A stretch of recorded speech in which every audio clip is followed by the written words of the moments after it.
بسم اللہ الرحمن الرحیم۔ تہذیب و تمدن اسلامی بائے رشید اختر ندوی، اس میں سے آج ہم اس کا حصہ دوم ہے یہ، اور اس میں سے آج ہم نے کرنا ہے امیر معاویہ کے جانشین یزید عبد الملک ولید عمر بن عبدالعزیز۔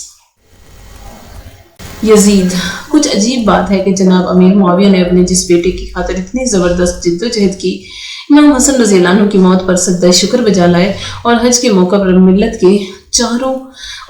کے چار بڑوں حضرت حسین، حضرت عبداللہ بن عمر، حضرت عبداللہ بن زبیر اور حضرت عبد الرحمن بن ابی بکر کے سروں پر تلواروں کا سایہ کر کے ان کی زبان بند رکھی، اور وہ صرف 3 سال اور 8 مہینے مسعودی کی روایت کے مطابق اور 6 مہینے فخری کی روح سے حکومت کرنے کے بعد اس دنیا سے چل بسا۔ اس مختصر مدت میں یزید نے کوئی نیکی یا بڑائی کا کام نہیں کیا۔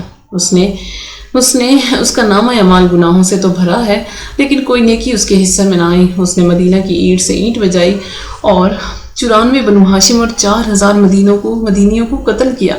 اس نے کعبہ پر پتھر برسائے، آگ کی بارش کی، حالانکہ اس کے باپ نے مرنے سے پہلے اسے کہا تھا کہ حجاز کے لوگ تمہارا اصل ہیں، ان میں سے جو تمہارے پاس آئیں ان کی عزت کرنا اور انہیں خوب دینا، جو نہ آئیں ان کی خبر گیری کرنا۔ یزید نے خوب خبر گیری کی، خوب احسانات کیے، مدینہ کی گلیاں خون سے رنگ دی اور ان سب لوگوں کو قتل کرا دیا جو حسین علیہ السلام کی شہادت سے متاثر ہو کر یزید سے باغی ہو گئے تھے۔ مسعودی کہتے ہیں کہ مدینہ کے لوگوں نے مروان بن حکم اور دوسرے امیوں کو مدینہ سے محض اس لیے نکال دیا تھا کہ انہیں یزید کی بری عادتوں کی خبر ہو گئی تھی۔ وہ حسین علیہ السلام کی موت سے بے حد متاثر تھے۔ انہیں برابر خبریں مل رہی تھی کہ یزید شراب پیتا، کتے پالتا اور رقص دیکھتا ہے۔ مسعودی نے یزید کو فرعون سے بھی گھٹا دیا ہے۔ اس کا بیان ہے کہ فرعون یزید کی نسبت زیادہ عادل تھا۔ یزید کو رقص دیکھنے، شکار کرنے اور شراب پینے کے سوا کوئی دوسرا کام پسند نہ تھا۔ حد تو یہ ہے کہ باپ کی موت کے بعد اس نے شراب و رقص کی محفل گرم کی۔ حسین رضی اللہ عنہ کی شہادت کے بعد بھی ایسا ہی کیا۔ ابن زیاد اس کے پہلو میں تھا۔ یزید نے ساقی سے کہا کہ فخری کی رائے ہے کہ یزید سارے لوگوں سے زیادہ شکار کا شوقین تھا، ہمیشہ شکار میں مشغول رہتا، شکار کے کتوں کو سونے کے اساور پہناتا، ان پر سونے کے پتھروں سے بنے ہوئے جھالر ڈالتا اور ہر کتے کی خدمت کے لیے ایک خادم مخصوص رکھتا۔ یہ یزید تھا اور ایسے شخص سے سوائے خرابی کی کسی دوسری چیز کی توقع نہیں کی جا سکتی تھی۔ فخری اور مسعودی، یعقوبی اور طبری ہم زبان ہیں کہ یزید کے حکم سے مسلم بن عقبہ نے مدینہ کے لوگوں کا خون بہایا، مدینہ کی عمارتوں میں آگ لگائی اور کعبۃ اللہ پر پتھر برسانے کے لیے بڑھ رہا تھا کہ راستے میں ہی ہلاک ہوا۔ اس کی جگہ اس کا کام حسین بن نمیر نے کیا۔ کعبۃ اللہ پر پتھر اس نے برسائے، لیکن ابھی پتھر برس ہی رہے تھے کہ یزید پر موت نے چھاپا مارا اور حسین بن ابن زبیر کو کعبہ کو چھوڑ کر پیچھے کو بھاگا۔ یزید کے بعد اس کے بیٹے معاویہ کو تخت پر بٹھایا گیا، لیکن اس بیچارے کو نہ حکومت عزیز تھی اور نہ اپنے خاندان کے انداز ہی پسند تھے، غالباً اس لیے اسے زہر دے دیا گیا۔ وہ 3 مہینے بادشاہ رہا۔ گویا دوسرے لفظوں میں امیر معاویہ کے بعد صرف 4 سال کی حکومت ان کی اولاد کے پاس رہی۔ معاویہ بن یزید کی موت کے بعد 2 ہی صورتیں شامیوں کے سامنے تھیں، یا مروان بن حکم کی بیعت کر لیں یا ابن زبیر کو امیر مان لیں۔ اگر ابن زبیر کو امیر مان لیا جاتا تو شام کا اقتدار اس سے چھن جاتا، اسی لیے شام کے لوگوں نے ابن زبیر کی بیعت کرنے کے خلاف نہ صرف رائے دی بلکہ تلوار اٹھائی اور ضحاک بن قیس کو، جو ابن زبیر کے بڑی حامیوں میں سے تھا، اس کے بہت سے ساتھیوں کو قتل کر دیا۔ مروان کی بیعت گو بنو امیہ کے ایک فرد کی بیعت تھی، لیکن امیر معاویہ کی خواہش یہ نہ تھی۔ وہ مروان کی اولاد کے چاہنے والے نہ تھے، وہ تو اپنی اولاد میں حکومت رکھنا چاہتے تھے۔ بہرحال مروان کی بیعت سے ملت ایک بار پھر 2 بڑے گروہوں میں بٹ گئی۔ ایک طرف عبداللہ بن زبیر تھے جن کے پاس پورا حجاز، یمن، عراق اور مصر تھا، اور دوسری طرف مروان بن حکم تھا جس کے پاس شام اور اس کے توابع تھے۔ یہ وہی صورتحال تھی جو حضرت عثمان بن عفان کی شہادت کے بعد حضرت علی کے شروع دور خلافت میں تھی۔ دولت بنو امیہ پھر اسی نقطے پر پہنچ گئی تھی جہاں سے امیر معاویہ نے اسے آگے بڑھایا تھا۔ مروان معمولی سمجھ کا آدمی تھا، اس میں سوائے برائیوں کے کوئی دوسری خوبی نہ تھی، لیکن ہیلہ جو اور مکار تھا۔ اس نے شام پر قبضہ کر لینے کے بعد مصر کا رخ کیا۔ مصر میں عبداللہ بن زبیر کی طرف سے عبد الرحمن بن جرم حاکم تھے۔ مروان کے ساتھ شامیوں کی ایک بڑی فوج تھی، وہ عبد الرحمن پر غالب آیا اور مصر عبداللہ بن زبیر کے ہاتھ سے چھین لیا۔ جس وقت مروان مصر میں تھا، مصعب بن زبیر شام پر حملہ آور ہوئے، مگر وہ بھی شام پہنچنے نہ پائے تھے کہ مروان مصر سے لوٹ آیا اور مصعب کو شکست دی۔ مصعب شام سے شکست کھانے کے بعد کوفہ آئے۔ مصعب ان لوگوں میں سے ہیں جنہیں اپنے وقت کا سب سے بہادر آدمی سمجھا جاتا تھا، حتیٰ کہ مروان کے بیٹے عبد الملک کی بھی یہی رائے تھی۔ فخری کا بیان ہے کہ عبد الملک نے اپنے مصاحبین سے پوچھا کہ سب سے زیادہ بہادر کون ہے؟ خوش آمدی مصاحبوں نے جواب دیا، آپ، عبد الملک بولا نہیں، سب سے بہادر وہ ہے جس کے نکاح میں سکینہ بنت حسین اور عائشہ بنت طلحہ ہیں، جو وقت کی ان دو سب سے بڑی عورتوں کو ایک گھر میں رکھتا ہے۔ حقیقت بھی یہی تھی، مصعب اپنے وقت کے سب سے بڑے آدمی تھے۔ عبداللہ بن زبیر سے بھی بڑے سیاستدان اور جنگجو۔ افسوس یہ تھا کہ ان کے ساتھ وہی کوفی سپاہی تھے جنہوں نے ایک بار حضرت علی کو دھوکہ دیا تھا، جن کے ہاتھوں حسن نے مات کھائی تھی اور جو حسین علیہ السلام کے قتل کا سبب بنے تھے۔ اگر مصعب کے ساتھ شامی ہوتے یا کوئی دوسری جماعت ہوتی تو عبد الملک کو، جو اپنے باپ کی موت کے بعد تخت حکومت پر بیٹھا تھا، بڑی سخت شکست دیتے۔ مگر افسوس مصعب کے ساتھ کوفی تھے۔ مصعب اور عبد الملک میں ارض دجیر کے مقام پر 71 ہجری میں بڑی سخت لڑائی ہوئی۔ یعقوبی نے لڑائی کے میدان کا نام دیر الجائلیق لکھا ہے۔ یعقوبی کہتے ہیں کہ مصعب بڑی سخت لڑائی کے بعد 72 ہجری میں مقتول ہوئے اور اس طرح عبد الملک کا تسلط شام، مصر اور عراق پر ہو گیا۔ اب صرف حجاز باقی تھا اور حجاز میں عبداللہ بن زبیر کی حکمرانی تھی۔ یعقوبی کا بیان ہے کہ جب مصعب مارے گئے تو عبد الملک نے ایک عام اجتماع کیا اور لوگوں سے پوچھا کہ تم میں کون عبداللہ بن زبیر سے لڑے گا۔ اس مجمع میں حجاج بن یوسف ثقفی بھی موجود تھا، جو طائف کے کسی مدرسے میں پہلے معلم تھا، پھر فوج میں شامل ہوا اور بڑا نام پیدا کیا۔ اس شخص نے مجمع میں سے اٹھ کر عبد الملک سے کہا، میں عبداللہ بن زبیر سے مقابلہ کروں گا۔ میں نے خواب میں دیکھا ہے کہ میں نے اسے قتل کیا ہے اور اس کی چھاتی پر چڑھا بیٹھا ہوں۔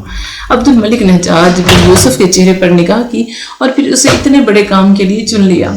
حجاج مکہ آیا، عبداللہ بن زبیر اور مکہ کے گرد گھیرا ڈال لیا۔ یہ حج کے دن تھے، لاکھوں اللہ کے بندے حج کے لیے آئے تھے۔ حجاج نے منجنیقیں نصب کر کے ان پر پتھر برسانے شروع کیے۔ عبداللہ بن عمر بھی حج کے لیے آئے تھے۔ انہوں نے حجاج کو پیغام بھیجا، لوگ حج کے لیے آئے ہیں اور تو ان پر پتھر برساتا ہے، خدا سے ڈر۔ حجاج نے ان کی بات مان لی اور حج کے دنوں میں پتھر برسانے بند کر دیے۔ البتہ جب حج کے دن گزر گئے تو مکہ کی چاروں طرف سے ناکہ بندی کر لی اور کعبہ پر پتھر برسانے لگا۔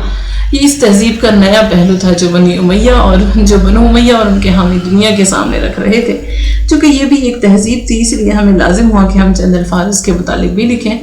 ابن کثیر، ابن اسیر، تحری، یعقوبی اور ابن خلدون کا بیان ہے کہ پتھروں کی بارش سے ڈر کر لوگ عبداللہ بن زبیر کا ساتھ چھوڑ گئے، صرف ان کے بچے اور چند دوسرے لوگ رہ گئے، اور آخر میں جب سب نے ان کا ساتھ چھوڑ دیا تھا اور حجاج کی فوج چاروں طرف سے انہیں گھیرے میں لیے تھی، وہ اپنی ماں اسماء بنت ابی بکر کی خدمت میں حاضر ہوئے تھے، جو حد سے زیادہ بوڑھی تھیں، اور رائے پوچھی تھی کہ ماں نے کہا تھا کہ عزت مندی کی موت مرو، یہ اس سے بہتر ہے کہ تم ایک لعین کے ہاتھ پر بیعت کرو۔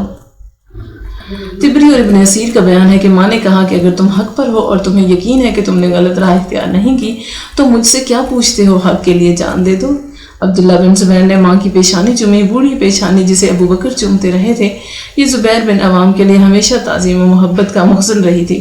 پھر مقابلہ میں آئے اور شہادت پائے۔ گو ان کی عمر 72 سال کی تھی، مگر وہ حد سے زیادہ بہادر اور جری تھے، اتنے بہادر کہ شامی اور کوفیوں نے ان کی بہادری کا اعتراف کیا۔ وہ اکیلے کتنے دنوں تک دشمنوں سے لڑتے رہے۔ دشمنوں کی تعداد 10,000 تھی اور وہ تنہا تھے۔ ان کی شہادت کے بعد ان کا سر کٹا اور نعش سولی پر چڑھائی گئی۔ عبد الملک ابن زبیر کی شہادت کے بعد عبد الملک کی حکومت کا صحیح آغاز ہوتا ہے۔ ابن زبیر کی زندگی تک عبد الملک یا اموی خاندان کا اقتدار ایک ایسے چراغ کی طرح تھا جو آندھی کی زد پر ہو، اور سچ بات تو یہ ہے کہ اس دن سے اسلامی حکومت ایک بالکل مختلف دور میں داخل ہوتی ہے۔ اس دن سے ایک ایسے جماعتی اور شخصی کردار کا آغاز ہوتا ہے جو قطعاً وہ کردار نہ تھا جس میں پہلے مسلمان ممتاز تھے یا جس کے لیے رسول اللہ صلی اللہ علیہ وسلم نے مکہ کی گلیوں میں مار کھائی تھی۔ اس کردار کے نمونے کچھ تو مصعب کی شہادت کے بعد دیکھنے میں آئے تھے جب اس کے سر کی نمائش چاردانگ عالم میں ہوئی تھی۔ کچھ نمونے عبداللہ بن زبیر کی نعش کو سولی پر ٹانگ کر اور ان کے سر سے کھیل کر پیش کیے گئے۔ یہ لوگ قطعاً وہ نہ تھے جو رسول اللہ صلی اللہ علیہ وسلم کے مسلک کو شمع ہدایت سمجھتے تھے۔ یہ ایک ایسا گروہ تھا جس کے ذہن اسلام سے متاثر تھے مگر جنہیں اپنے افعال پر قابو نہ تھا۔ کچھ عجیب قسم کے تضاد سے ان کا خمیر اٹھا تھا۔ مثلاً عبد الملک کے متعلق عقد الفرید میں لکھا ہے کہ وہ ہر خطبے کے آخر میں خدا کے حضور التجائیں کرتا کہ پروردگار میرے گناہ بے حد و حساب ہیں لیکن تیری شان کے خلاف ہے کہ تو ان کا شمار کرے، تیرے لیے یہ بات معمولی ہوگی اگر تو میرے گناہوں کو معاف کر دے گا۔ اسی عبد الملک نے ایک بار خطبہ دیتے وقت لوگوں سے کہا تھا، خبردار اگر کسی نے ہمیں برسر مجلس ٹوکا تو ہم اس کا سر اڑا دیں گے۔ ایسا ہی ایک اور خطبہ بھی اس سے منسوب ہے کہ میں عثمان کی طرح کمزور نہیں ہوں کہ مجھ پر چڑھاؤ گے، نہ معاویہ کی طرح چال باز ہوں اور نہ یزید کی طرح بدخیال اور افیونی۔ اگر لوگ انکار میں سر ہلائیں گے تو ہم تلوار چلائیں گے، ہماری زبان تلوار ہے۔ اس نے ایک اور خطبہ میں لوگوں کو تنبیہ کی کہ جب تک تمہاری نافرمانیاں بڑھتی رہیں گی ہمارے عذاب بھی بڑھتے رہیں گے۔ ابن کثیر لکھتے ہیں کہ عبد الملک خلافت کی مسند پر بیٹھنے کے بعد کچھ اس طرح کا ہو گیا تھا، ورنہ خلافت سے پہلے وہ اونچے درجے کا زاہد تھا۔ ابن کثیر نے نافع کا قول نقل کیا ہے۔ ابن زناد ابی الزناد تو اس سے بھی آگے بڑھ گئے، انہوں نے کہا کہ خلافت پانے کے بعد بھی اس نے جب انتشار سے فراغت پائی تو فقہاء، علماء، عباد اور صلحاء کو خود سے قریب کیا۔ وہ خود بھی اونچے پائے کا محدث تھا۔ اس نے حضرت جابر، ابو سعید خدری، ابو ہریرہ، ابن عمر، امیر معاویہ، ام سلمہ اور بریرہ سے روایت کی۔ خود بھی بہت سے لوگوں کو حدیث پڑھائی۔ شعبی نے اس بات کی طرف اشارہ کرتے ہوئے ایک بار کہا، ابن کثیر فرماتے ہیں کہ جس وقت عبد الملک کو خلافت کی خبر دی گئی وہ ایک حجرہ میں تھا، اس کے سامنے قرآن حکیم کھلا تھا۔ اس نے خلافت کی خبر پاتے ہی قرآن پاک سے خطاب کرتے ہوئے کہا، اب تجھ میں اور مجھ میں جدائی پڑ گئی۔ اس کے باوجود وہ وزاداری کو بھولا نہ تھا۔ عبداللہ بن عمر نے اسے انہی دنوں ایک مکتوب لکھا جس میں اپنا نام اس کے نام سے پہلے لکھا۔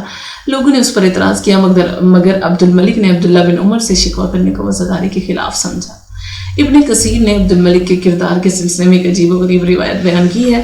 وہ کہتے ہیں کہ عبد الملک کو حضرت انس بن مالک رضی اللہ عنہ نے ایک خط لکھا جس میں حجاج بن یوسف کے بارے میں شکایت کی کہ اس نے انہیں تکلیف پہنچائی ہے، اور ساتھ ہی لکھا کہ پچھلے زمانے کے عیسائی بادشاہوں کو اگر خبر ملتی کہ کہیں حضرت عیسیٰ علیہ السلام کا کوئی حواری موجود ہے تو وہ اسے دیکھنے کے لیے لمبے لمبے سفر کر کے اس کے پاس آتے۔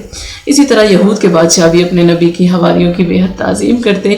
میں نبی صلی اللہ علیہ وسلم کا صحابی ہوں، میں نے نبی کی خدمت کی ہے، ان کے ساتھ اٹھا بیٹھا ہوں، ان کے ساتھ کھانے کا شرف پایا، ان کے ساتھ مل کر ان کے دشمنوں سے جہاد کیا، اور اس کے باوجود حجاج نے میرے ساتھ بدسلوکی کی۔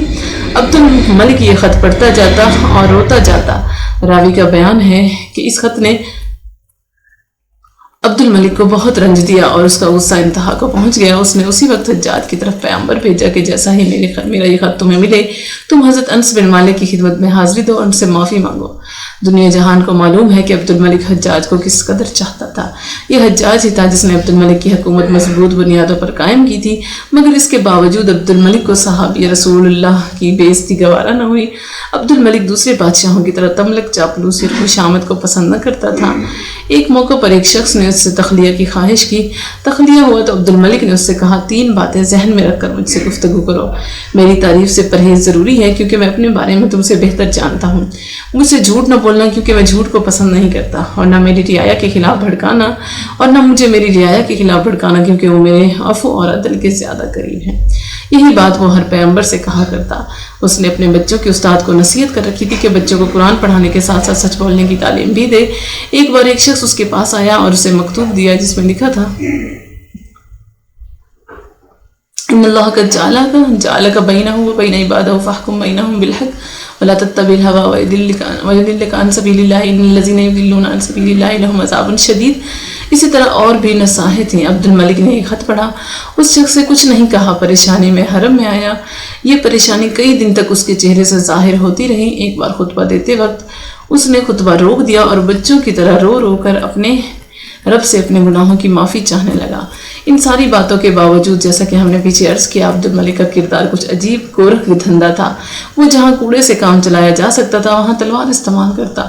اس نے خود ہی اپنے خطبے میں یہ بات واضح کی تھی کہ جو ہماری مخالفت میں سر ہلائے گا ہم تلوار چلائیں گے، اور اس نے تلوار چلائی اور ایسی چلائی کہ لوگوں نے پناہ مانگ لی۔ یہ عبد الملک کا انداز تھا، اور وہ لوگ جو اس کی طرف سے خلقی خدا کے نگران بنائے گئے تھے ان کے مزاج کا اندازہ اس واقعے سے کیا جا سکتا ہے کہ جب حبیش بن ولجہ مدینہ آیا تو وہ رسول اللہ صلی اللہ علیہ وسلم کے ممبر پر چڑھا، وہیں بیٹھے بیٹھے روٹی اور گوشت طلب کیا، ممبر پر بیٹھ کر یہ چیزیں کھائیں اور وہیں بیٹھے بیٹھے پانی منگوا کر وضو کیا۔ ربضہ میں مدینوں اور شامیوں میں جو لڑائی ہوئی اس کی ایک رات کا منظر بیان کرتے ہوئے مفتی ابن عبدر بن مصنف عقد الفرید فرماتے ہیں کہ مدینہ والوں نے رات بھر قرآن پڑھا اور شامی شراب پیتے اور شعر گاتے رہے۔ اس کردار کی سب سے مکروہ یا بہت زیادہ واضح مثال حجاج بن یوسف کی تھی۔ وہ جس دن کوفہ کا حاکم بنا اسی دن لوگوں نے جان لیا تھا کہ عبد الملک نے ان کے سر پر کس قسم کی تلوار لٹکائی ہے۔ اس میں کوئی شبہ نہیں کہ کوفہ کے لوگ بھی بہت سلجھے ہوئے نہ تھے، لیکن حجاج تو بہت ہی برا نمونہ تھا انسانی اخلاق و کردار کا۔ مورخ مسعودی کا بیان ہے کہ حجاج نے ممبر پر بیٹھ کر خادم سے کہا، امیر المومنین عبد الملک کا فرمان پڑھ کر ان لوگوں کو سنا دو۔ خادم فرمان پڑھنے لگا۔ قاعدہ کی روح سے عبد الملک نے عراقیوں کو سلام لکھا تھا۔ مجمع نے اسے سنا اور خاموش رہا۔ حجاج نے یہ عالم دیکھا، خادم سے کہا رک جاؤ۔ وہ رکا اور حجاج نے لوگوں کو مخاطب کیا، امیر المومنین تم پر سلام بھیجتے ہیں اور تم میں سے کوئی اس سلام کا جواب نہیں دیتا۔ تمہیں سمیہ کے بیٹے نے جو ادب سکھایا میں اسے الگ ادب کی تعلیم دوں گا۔ یہ ڈانٹ بتانے کے بعد اس نے خادم سے کہا فرمان پڑھو۔ اس بار جب فرمان پڑھا گیا اور خادم اس جگہ پر پہنچا جہاں عبد الملک نے سلام لکھوایا تھا تو سارا مجمع چیخا، والا امیر المومنین السلام ورحمۃ اللہ وبرکاتہ۔ طبری، ابن خلدون، ابن اسیر، مسعودی اور مورخ یعقوبی نے حجاج کے وہ سارے مظالم تفصیل سے بیان کیے ہیں جو اس نے مدینہ، مکہ، کوفہ، بصرہ اور دوسرے شہروں کے لوگوں پر توڑے۔ ہم یہ تفصیل بیان نہیں کریں گے کہ یہ ہمارے موضوع سے خارج ہیں۔ گو حجاج کے مظالم صرف حجاج کے مظالم تھے، عبد الملک ان مظالم کا حامی نہ تھا، اور اس نے اسے خط بھی لکھا تھا کہ ہمیں یہ مظالم پسند نہیں ہیں، لیکن اس نے ان مظالم کی روک تھام نہیں کی۔ مسعودی نے عبد الملک کا خط بنام حجاج بن یوسف اور حجاج کا جواب بنام عبد الملک درج کیا ہے۔ عبد الملک نے لکھا، جب لوگ مطیع ہو گئے، جب انہوں نے ہماری اطاعت کر لی تو ان کا خون بہانا اچھا فعل نہیں ہے۔ میں نے سنا ہے کہ تم ان لوگوں کا بھی خون بہاتے ہو جو حلقہ اطاعت میں آ جاتے ہیں۔ میں نے یہ بھی سنا ہے کہ تم روپے کے خرچ میں حد سے بڑھ جاتے ہو اور لوگوں کو بہت دیتے ہو، ایسا مت کرو۔ حجاج نے جواب دیا، میں نے صرف ان کا خون بہایا جو نافرمان تھے۔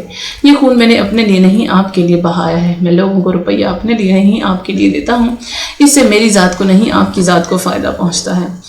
مسعودی کہتے ہیں کہ یہ جواب پا کر عبد الملک نے عہد کر لیا کہ حجاج کو کوئی ایسی بات نہ لکھے گا جو اسے بری لگے۔ اس نے پھر کوئی ایسی بات حجاج کو نہیں لکھی اور حجاج کا اقتدار دن بدن بڑھتا گیا۔ وہ عراق، حجاز اور تمام مشرقی قلمرو کا نائب السلطنت بن گیا تھا اور اس کی قوت و حشمت عبد الملک سے کسی طرح کم نہ تھی۔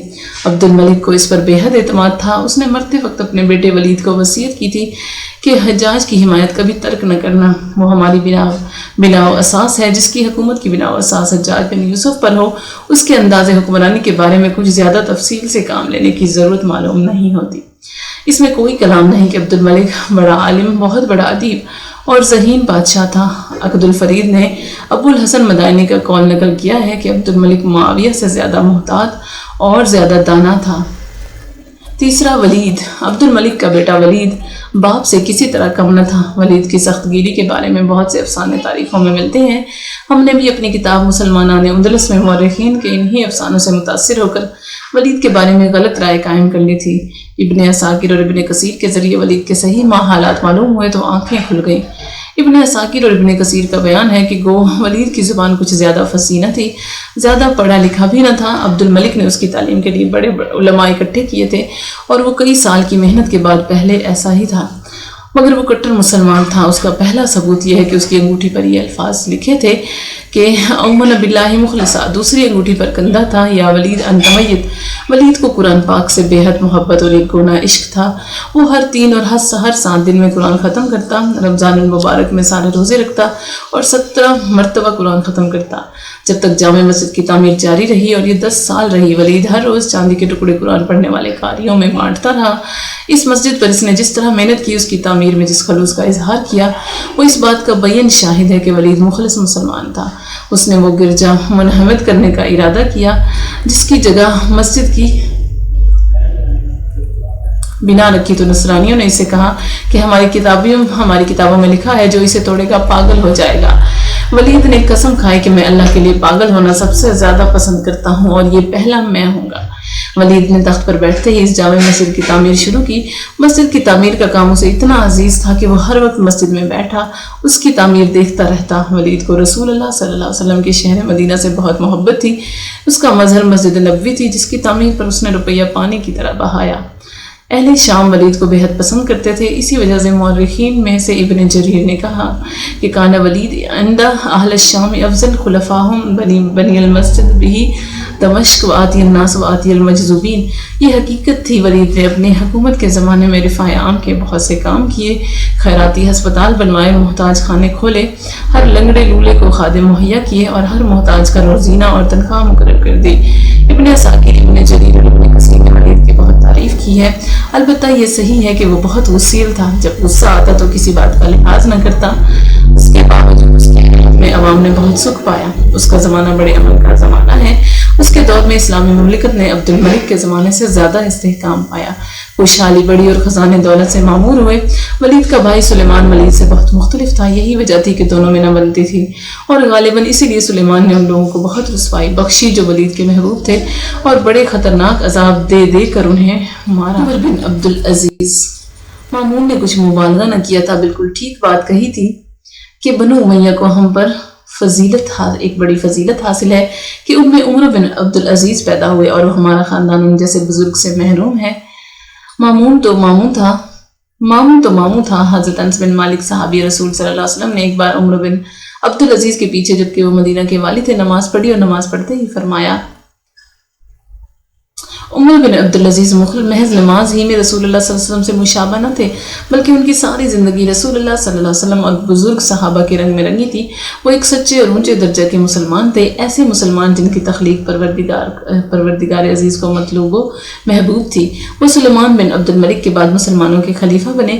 سلیمان کو سخت گیر اور بے پرواہ خلیفہ تھا، مگر اس کا یہ احسان ملت کبھی نہیں بھول سکے گی کہ اس نے اپنے بعد ایک ایسے فرد کا انتخاب کیا جس کی وجہ سے اللہ کے بندوں نے بڑے سکھ پائے۔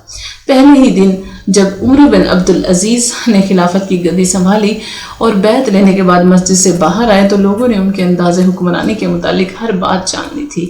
غلام حسب عادت شاہی گھوڑوں کی لگامیں تھامے محض مسجد کی دہلیز کے قریب کھڑے تھے۔ حضرت عمر بن عبد العزیز نے ان گھوڑوں کو دیکھا اور فرمایا، یہ گھوڑے ہمارے نہیں ہیں، یہ مسلمانوں کے نہیں ہیں، انہیں بیت المال میں داخل کر دو۔ ہم جس گھوڑے پر یہاں آئے ہیں وہ ہمارا گھوڑا ہے اور ہم اسی پر ہی بیٹھیں گے۔ یہ گھوڑا حاضر تھا، وہ اس پر بیٹھے اور آگے بڑھے۔ لوگوں نے درخواست کی کہ سلیمان کے تخت پر آپ نے جگہ پائی ہے، اسی لیے اس محل میں رہنے کا حق آپ کو ہے۔ عمر بن عبد العزیز نے جواب دیا، وہاں سلیمان کے بچے رہتے ہیں، وہ جگہ ان کے لیے موزوں ہے۔ گھر آئے تو بیوی سے کہا کہ سلیمان نے مجھے خلیفہ بنا دیا ہے، اس لیے اب تو ایک خلیفہ کی بیوی ہے، اس خلیفہ کی بیوی جس کی کوئی ذاتی ملکیت نہیں ہوتی، اس لیے تیرے پاس جتنے زیورات، جتنا سونا چاندی اور جواہرات ہیں بیت المال کو بھجوا دے، ورنہ ہم تم سے علیحدگی اختیار کریں گے۔ بیوی گو عبد الملک کی بیٹی تھی، مگر ایک فرض شناس اور نیک خاتون تھی۔ اس نے شوہر کے حکم کی تعمیل کی اور سارے زیورات بیت المال میں داخل کرا دیے۔ اموی دور بادشاہت اور ثروت و دولت مندی کا دور تھا، اور نئے بادشاہ کے لیے بڑے ساز و سامان کیے گئے تھے۔ ان کے لیے اعلیٰ درجے کے خیمے نصب تھے، ان میں قیمتی قالین بچھے تھے۔ عمر نے ان کو دیکھا اور خادم سے کہا کہ یہ سب بیت المال میں بھجوا دو۔ ابن عبد الحکم کے الفاظ ہیں۔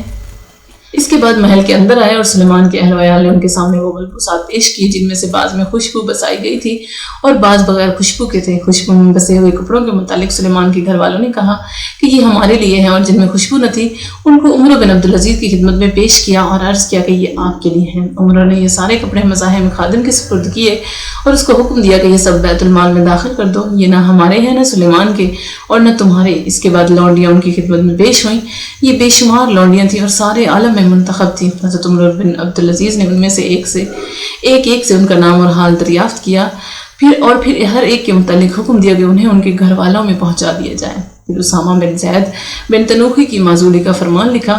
یہ شخص بڑا ظالم حاکم تھا، اس نے مصر کے لوگوں کو بہت سخت سزائیں دی تھی۔ یہی وہ شخص ہے جس کے متعلق مکریزی نے لکھا ہے کہ اس کے دور میں مصر کا خراج 12 ملین دینار ہو گیا۔ اس نے چونکہ بڑے ظلم کیے تھے، اس لیے اس کے بارے میں حکم دیا کہ اسے ایک سال ہر بڑے صوبے کی جیل میں قید رکھا جائے۔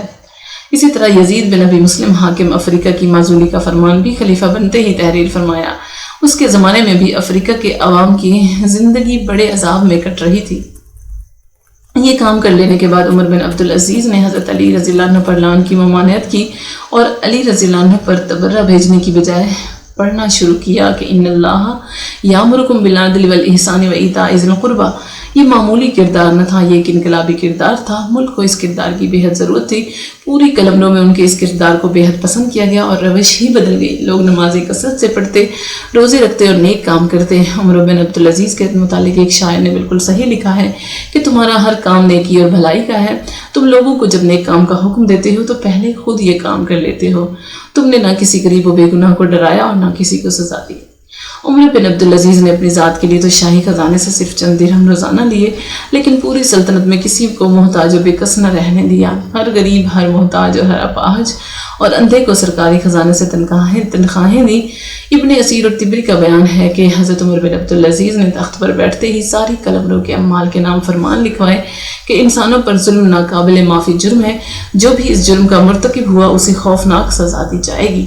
گھر گھر عمر بن عبدالعزیز کے ہر کارے کے یہ کہتے پھرے کہ جس پر ہمارا کوئی عامل یا کوئی عہدیدار کسی قسم کا کوئی ظلم کرے وہ ہمارے پاس آئے، ہم نہ صرف اس کی شکایت دور کریں گے، اسے اس خبر پر انعام بھی دیں گے۔ عمر بن عبدالعزیز کے دور میں بنو امیہ کی حکومت کی حکمت عملی قطعاً بدل گئی۔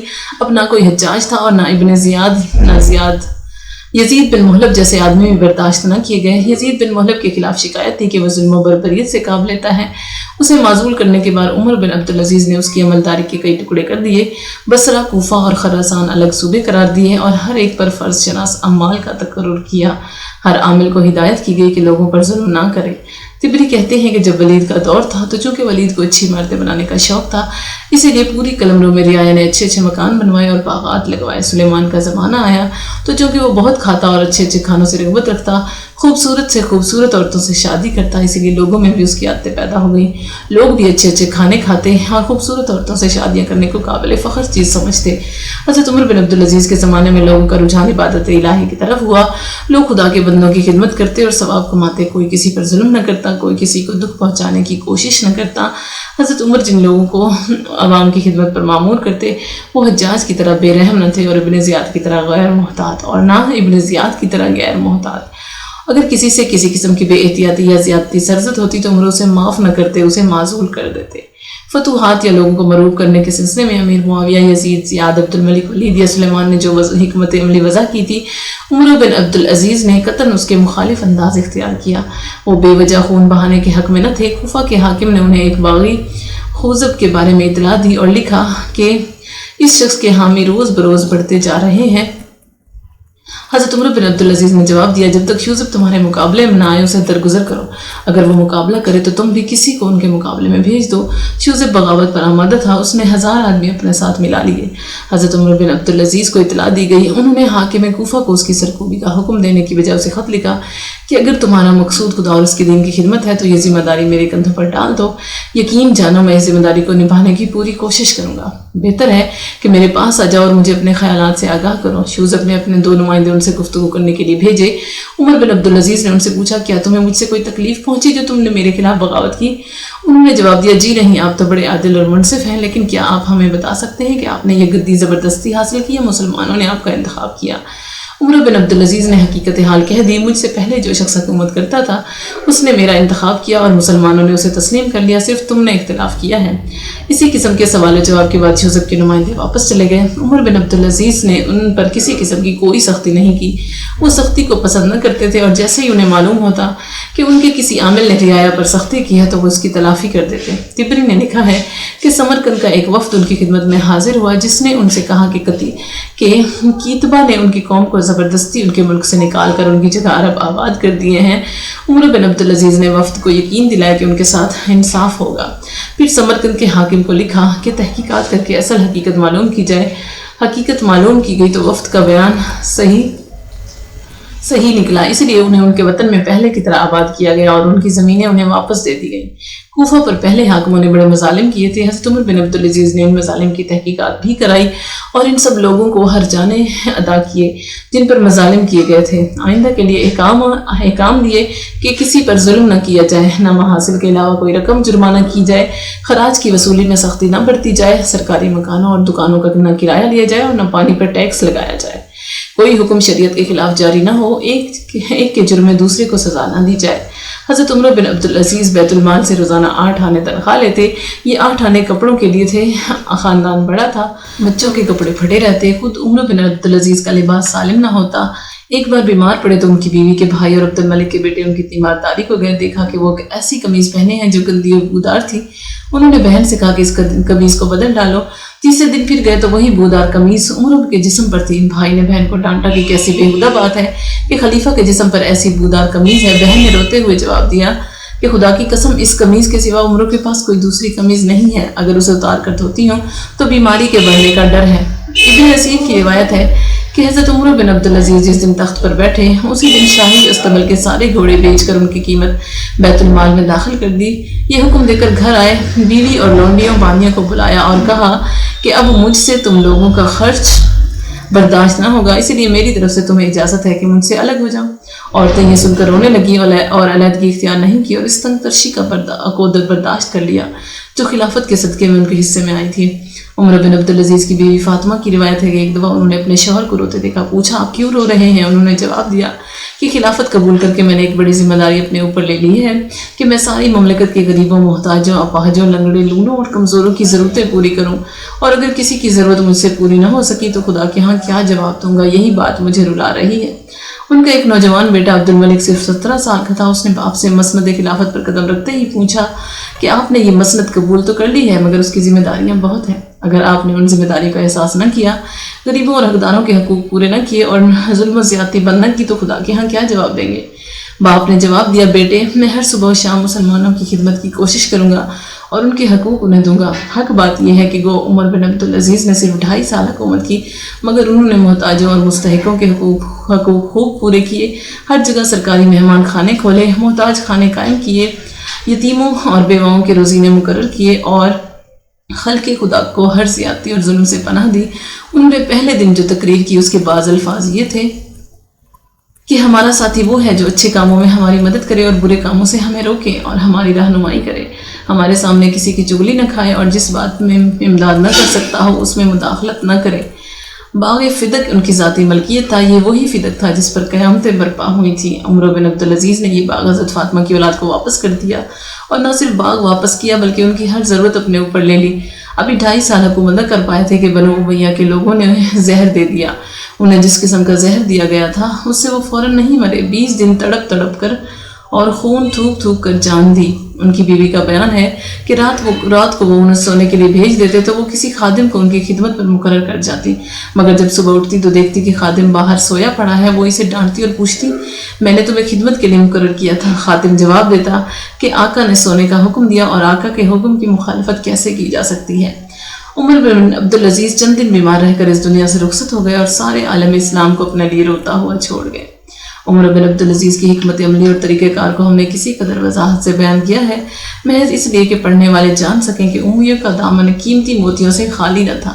عجیب بات ہے کہ عمر بن عبدالعزیز کے بعد جس یزید بن عبد الملک نے ان کی جگہ لی وہ ہر لحاظ سے مختلف تھا، اس میں بادشاہت کی کوئی بھی صلاحیت نہ تھی، محض عبد الملک کے بیٹے ہونے کی سبب اسے تخت پر بیٹھنے کی سعادت ملی۔